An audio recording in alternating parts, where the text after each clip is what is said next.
Estamos hoje meditando em Provérbios, capítulo 4, dando essa sequência na meditação dos Provérbios de Salomão. Ele que escreveu boa parte deles, então nós vamos aproveitar para aprender. Como um pai está ensinando o seu filho, é Deus também nos ensinando. Vamos pedir a direção?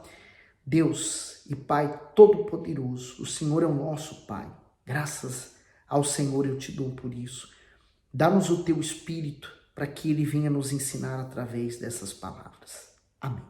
Ouvi, filhos, a instrução do Pai, e estai atentos para conhecerdes a prudência. Pois dou-vos boa doutrina, não deixeis a minha lei. Porque eu era filho tenro na companhia de meu pai, e único diante de minha mãe. E ele me ensinava e me dizia, retém o teu coração, as minhas palavras, guarda os meus mandamentos e vive. O comentário diz, o melhor ensino, quantos filhos têm se perdido porque gostam de ouvir mais os maus conselhos de amigos do que os próprios pais. No entanto, o filho sábio dá atenção ao que os seus pais dizem e não desprezam as palavras daqueles que só lhe querem mal. Assim, como a exortação dos pais são o melhor ensino que um filho pode receber, a direção de Deus, Pai, é o melhor caminho que alguém pode seguir, pois nele não há engano nem frustrações.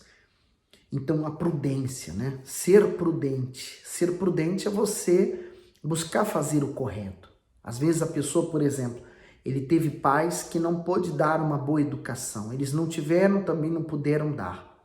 Porque nós só podemos dar o que nós temos para dar. Então, a pessoa que cresce num lar desestruturado, com problemas, ela fala, mas eu não tive uma boa referência. Tá, tudo bem, mas agora você está tendo uma boa referência através da palavra de Deus. Molde a sua vida de acordo com o que você vem aprendendo. Então, é uma chance. Deus é como um pai que agora está nos educando. Se nós nos vermos como uma criança diante de Deus e Deus nos abençoando, temos tudo para arrebentar. No 5, adquire sabedoria, adquire inteligência, e não te esqueças nem te apartes das palavras da minha boca. Então ele fala adquire, quer dizer, preciso pagar o preço para adquirir a sabedoria e também a inteligência. Mas não é a inteligência e nem a sabedoria deste mundo, é a divina. No 6, não abandones e ela te guardará, ama e ela te protegerá. O comentário diz, quem ama a sabedoria ama a Deus, porque ela se fundamenta quando colocamos os seus ensinamentos em prática. A sabedoria é essencial para as relações, amizades, convivências, trabalho, família e até finanças. Ela também conduz a uma vida exemplar, por isso, quem a segue com prazer se torna num sábio neste mundo injusto e cheio de ciladas. O 7. A sabedoria é a coisa principal. Adquire, pois, a sabedoria, emprega tudo o que possui na aquisição de entendimento. Exalta e ela te exaltará. E abraçando-a tu, ela te honrará. Dará a tua cabeça em diadema de graça e uma coroa de glória te entregará.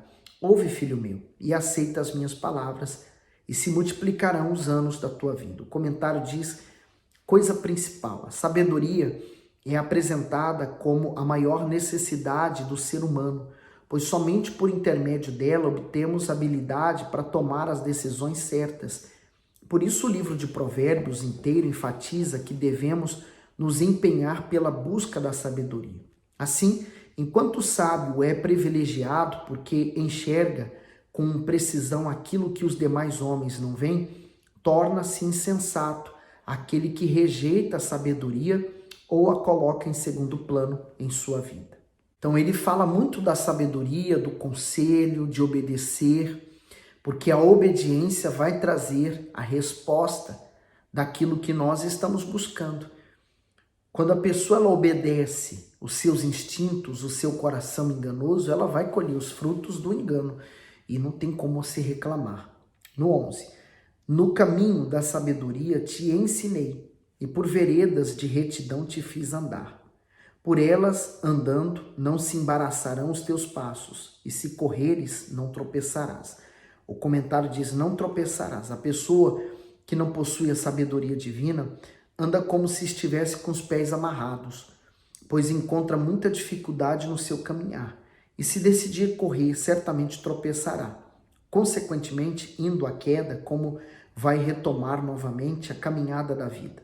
Por isso as Escrituras comparam a sabedoria a um caminho perfeito, isto é, a uma pista nova, sem desvio, pedras ou falhas, que pode conduzir em segurança aqueles que andam por ela.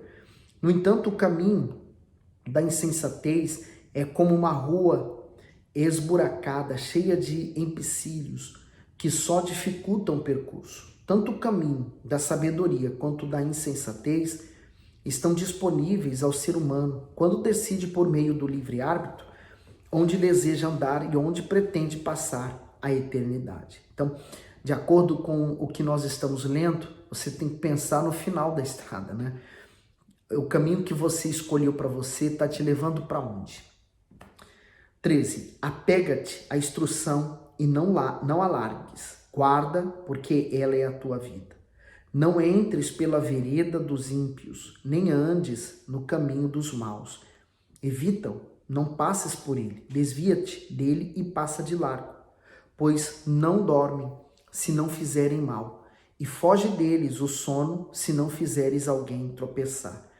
Porque comem o pão da impiedade e bebem o vinho da violência. Mas a vereda dos justos é como a luz da aurora, que vai brilhando mais e mais até ser dia perfeito. O caminho dos ímpios é como a escuridão, nem sabem em que tropeçam. O comentário diz: um caminho de escuridão, como andar no escuro sem tropeçar? É praticamente impossível. Mas é assim o caminhar daqueles que desprezam o Altíssimo e a sua palavra, que é a luz para os homens. Quem ignora as consequências dos próprios atos vive imerso na escuridão, pois não consegue ter clareza nos seus pensamentos e nas suas escolhas. Isso mostra que são as trevas na mente do ser humano que o fazem mergulhar no caos da degradação moral, do desequilíbrio e da tolice. Na ausência da luz é impossível ter discernimento e chegar aonde tanto se almeja. O Senhor Jesus, ele afirmou assim: eu sou a luz do mundo. Quem me segue não andará em trevas. Então, se você quer andar sobre a luz, o segredo está aí, você entregar a sua vida ao Senhor Jesus. No 20, filho meu, atenta para as minhas palavras. As minhas razões inclina o teu ouvido. Não as deixe apartar-se dos teus olhos, guarda-as no íntimo do teu coração. Porque são vida para os que se acham e saúde para o seu corpo. Sobretudo o que se deve guardar, guarda o teu coração, porque dele procede as fontes da vida. O comentário diz: o coração é descrito pelas Escrituras como a sede das emoções, dos hábitos e da vontade humana. Nele está a fonte dos desejos mais íntimos de uma pessoa. Daí a importância de guardá-lo de desejos contrários aos ensinamentos de Deus e de protegê-lo das influências do pecado. Caso contrário, ele se torna uma armadilha para a alma. Por ser enganoso e desesperadamente perverso, como a gente vê lá em Jeremias 17:9. Enganoso é o coração mais do que todas as coisas, e perverso, quem o conhecerá? Lucas 6,45 diz: o homem bom, do bom tesouro do seu coração, tira o bem. E o homem mau, do seu mau tesouro do seu coração, tira o mal, porque da abundância do seu coração fala a sua boca. Induz os que o seguem a cometer inúmeros erros. Quem fundamenta suas decisões e atitudes no que sente e não no que a palavra orienta, certamente sofrerá. Mas quem deseja viver com plenitude aqui e na posteridade deve manter o coração preservado de tudo que prejudica a fé. O maior problema é as pessoas ouvirem a voz do coração e seguirem cegamente a ele. Infelizmente, ela se põe no caminho do coração, que vai levar ela à perdição eterna. Então ele fala aqui sobre tudo que devemos guardar. O ser humano, ele guarda o ouro, ele guarda o dinheiro, ele guarda a casa, ele guarda a família, ele guarda os seus bens, mas ele não guarda o coração. Deixa desprotegido. 24. Desvia de ti a falsidade da boca e afasta de ti a perversidade dos lábios. Os teus olhos olhem para a frente e as tuas pálpebras olhem direto diante de ti. O comentário diz: olhar para frente deveria ser uma lógica, mas nem todos atentam para esse conselho. Muitos insistem em seguir adiante com o pensamento no passado. Outros seguem distraídos com as circunstâncias da vida. Com isso, vez ou outra, param de andar e olham para trás. E assim perdem o alvo. Como avançar dessa forma? Para quem deseja ser bem-sucedido, alguns passos devem ser dados. Esquecer o que para trás ficou e priorizar o que existe à frente. Abrir mão dos traumas e agarrar novas oportunidades. Abandonar os complexos e dar a si mesmo a chance de mudar. Se livrar das correntes do medo e correr em busca da libertação interior. Jogar fora as mágoas e abraçar o perdão.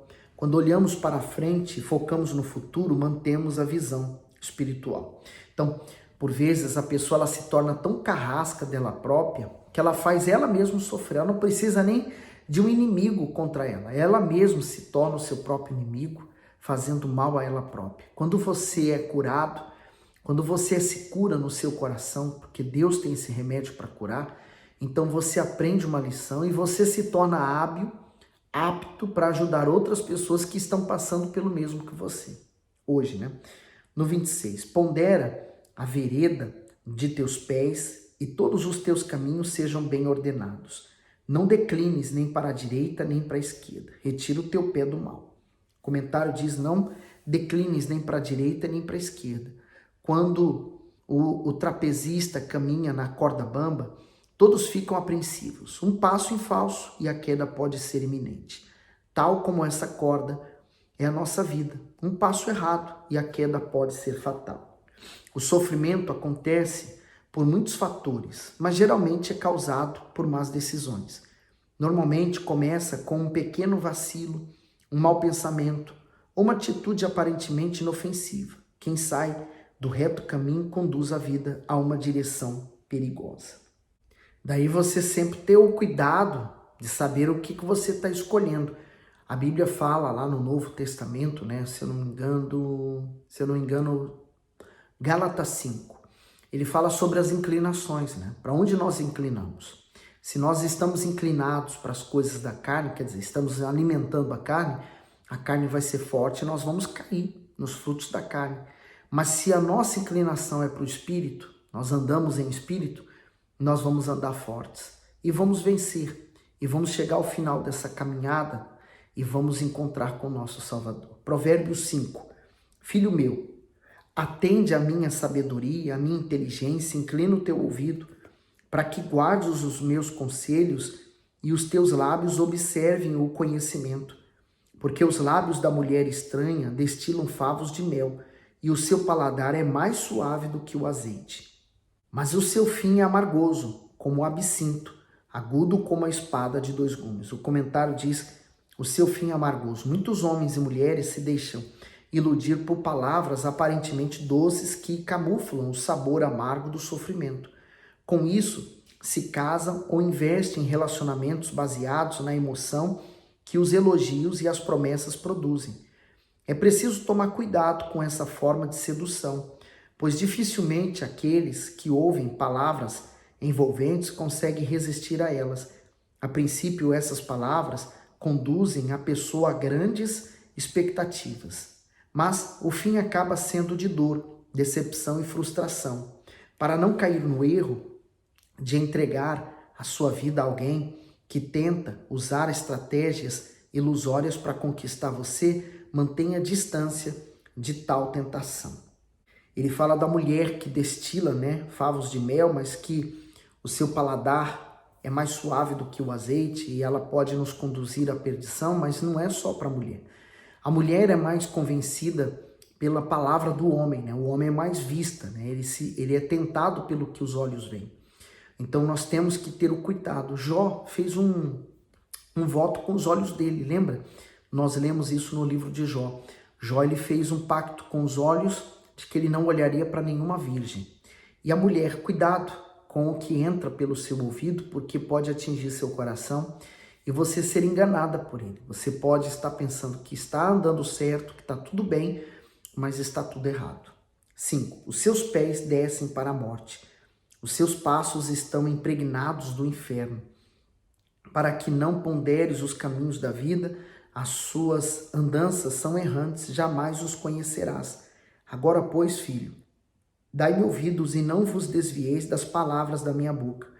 Longe dela seja o teu caminho e não te chegues à porta da sua casa, para que não dês a outros a tua honra e não entregues a cruéis os teus anos de vida, para que não farte a estranhos o teu esforço e todo fruto do seu trabalho vá parar em casa alheia, e no fim venhas a gemer no consumir-se da tua carne e do teu corpo, e então digas, como odiei a correção, e o meu coração desprezou a repreensão. Não escutei a voz dos que me ensinavam, nem aos meus mestres inclinei o meu ouvido. No meio da congregação e da assembleia foi que eu me achei em quase todo o mal. Bebe a água da tua fonte e das correntes do teu poço. Quer dizer, você tem uma fonte para beber, vai buscar na fonte dos outros para quê? Para ter problemas? Né? A infidelidade. 16. Derramar-se-iam as tuas fontes por fora e pelas ruas os ribeiros de água? Sejam para ti só e não para os estranhos contigo. Seja bendito o teu manancial e alegra-te com a mulher da tua mocidade. O comentário diz, a fé anda junto com a fidelidade. Aqueles que são fiéis a Deus também são fiéis ao seu cônjuge. Ser leal ao compromisso firmado dá direito de desfrutar de um amor puro e seguro comparado às águas limpas de uma fonte. Por isso que eu penso assim, né? A pessoa que é infiel, ela vai ser infiel ao outro também. E, consequentemente, por aí em diante. Sempre vai haver a infidelidade no meio. Porque a pessoa ela não consegue ser fiel a quem ela não vê. E ela vai conseguir ser fiel a quem ela está vendo? Ou vice-versa. Ela não consegue ser fiel a quem ela vê. Ela conseguirá ser fiel a Deus? Muito menos.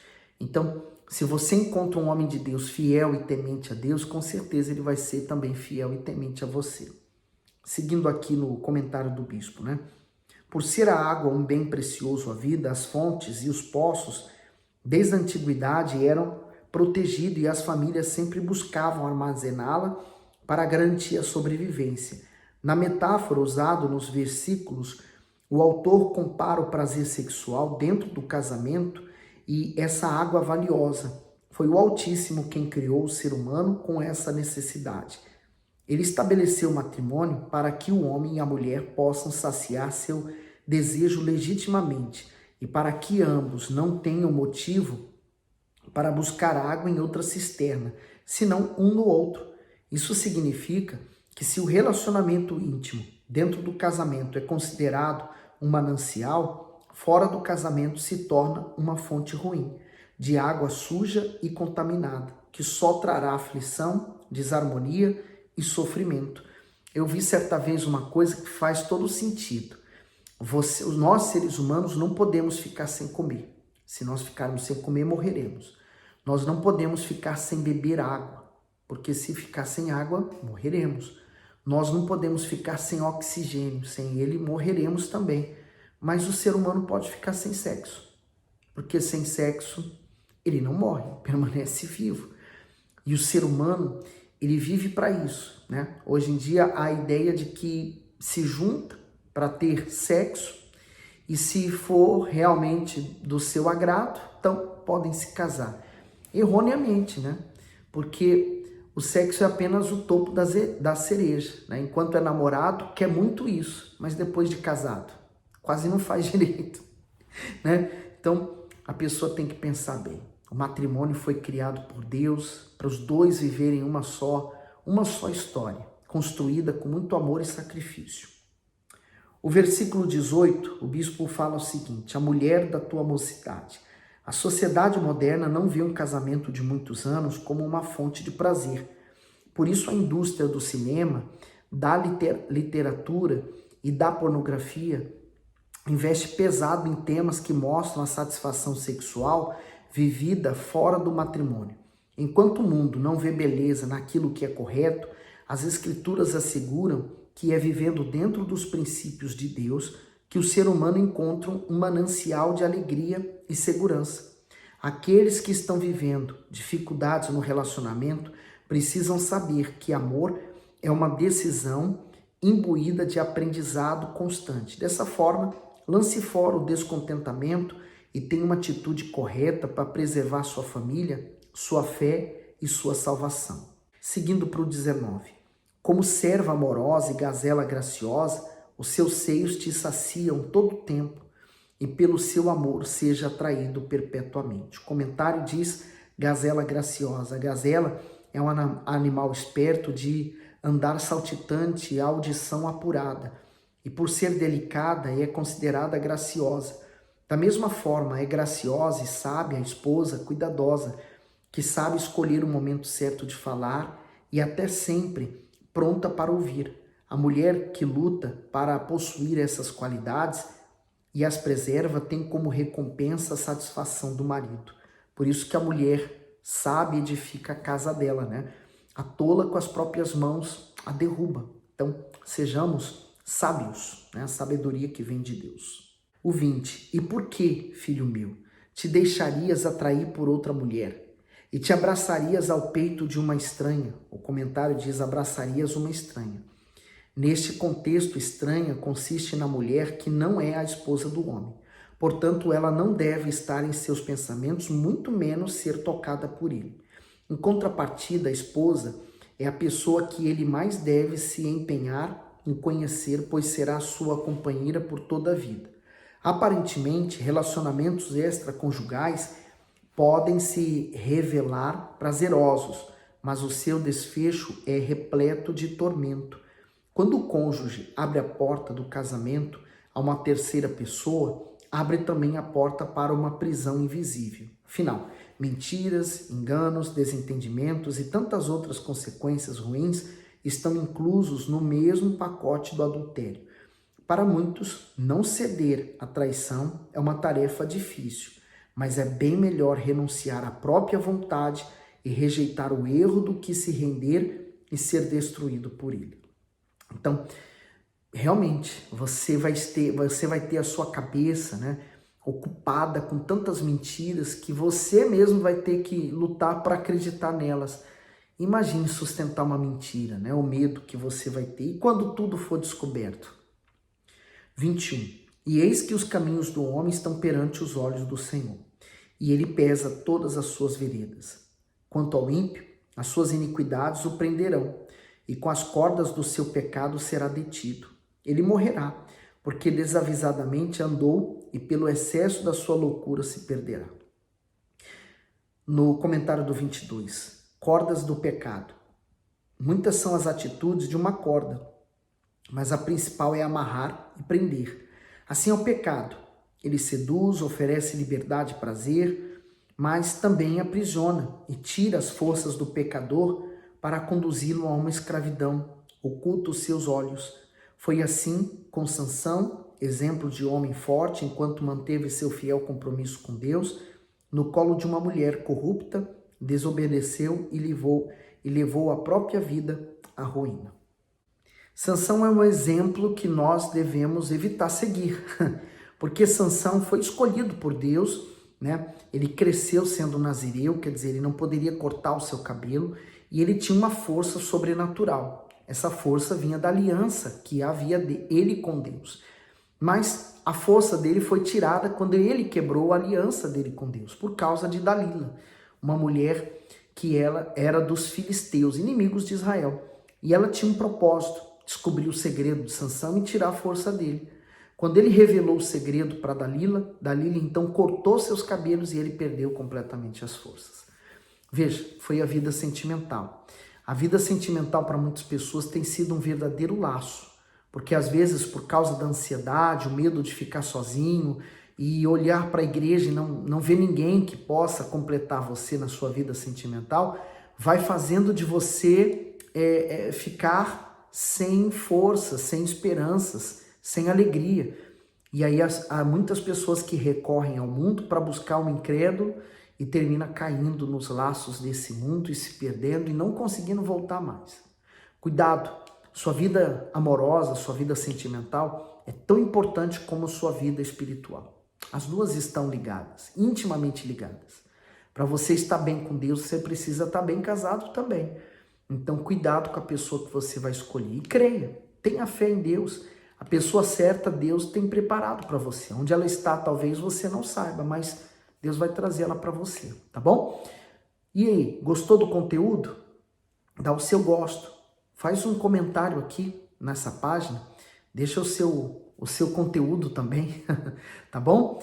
E Deus abençoe. Mande esse vídeo para as pessoas, principalmente para aquele solteirão ou solteirona que está ansiosa pela sua vida sentimental. Pede para ler esse texto aqui com a gente, tá? Fique bem.